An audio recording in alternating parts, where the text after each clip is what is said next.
chérie.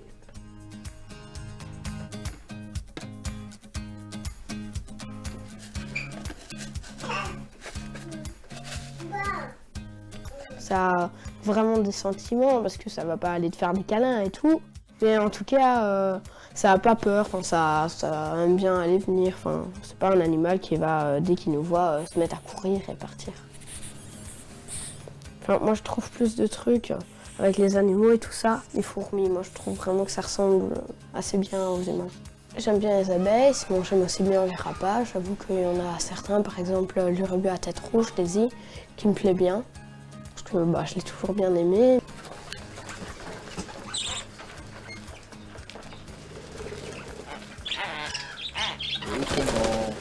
Je pense que c'est une richesse pour les enfants de pouvoir vivre au contact d'animaux et de se dépenser dehors plutôt que devant une TV et une tablette. Mais ils sont nés tous les deux dedans, donc ils n'ont pas vraiment le choix, on va dire.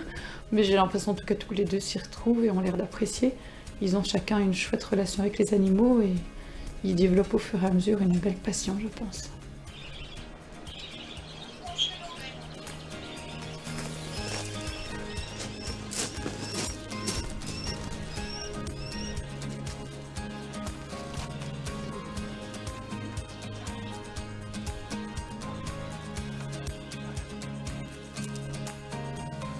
Alors on a tout type, on a des oiseaux, beaucoup d'oiseaux, on a des mammifères, on a des insectes. Alors essentiellement c'est basé sur les oiseaux, les rapaces, mais il y a également des oiseaux exotiques plus basiques comme tout ce qui est perruches, etc.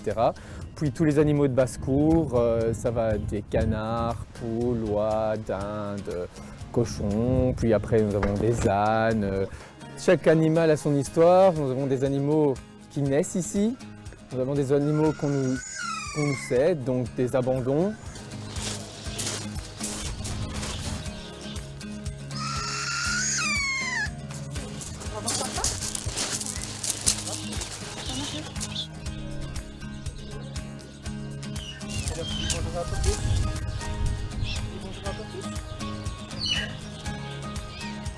Ils ne sont pas vraiment agressifs. Maintenant, ce sont des animaux qui sont classés comme prédateurs, qui sont en général des animaux prédateurs solitaires, c'est-à-dire qu'ils n'ont pas de comportements sociaux, ils ne vivent pas en famille ou en groupe.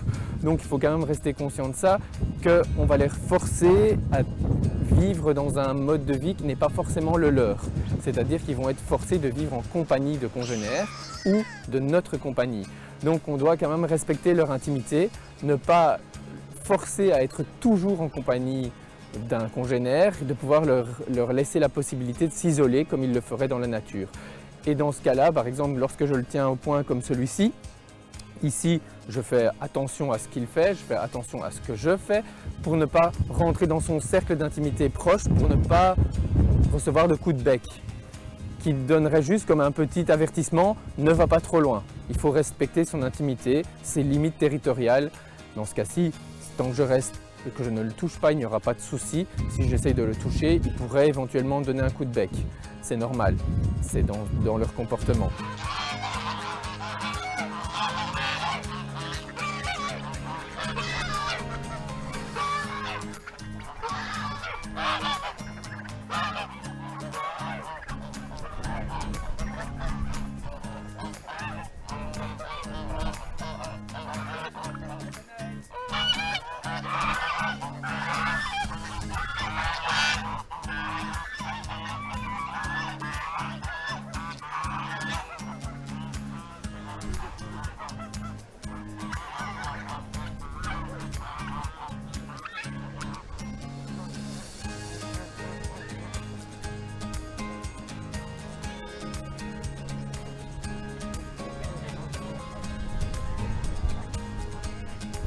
Donc, je voulais être fermière quand j'étais plus jeune parce que je voulais avoir des vaches. Le seul souci, c'est que je ne voulais pas me séparer de mes vaches, donc c'était pas possible en tant que fermière.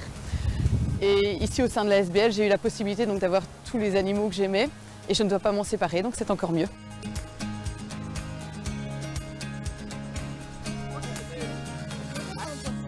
Ça a été beaucoup de discussions par rapport au nom qu'on allait lui donner. Alors faune, tout simplement pour la nature. Essence, parce que le terme essence, c'est la racine des choses. Puissance, tout ce qui est tactile avec les natures. faune essence, donc être proche de la nature.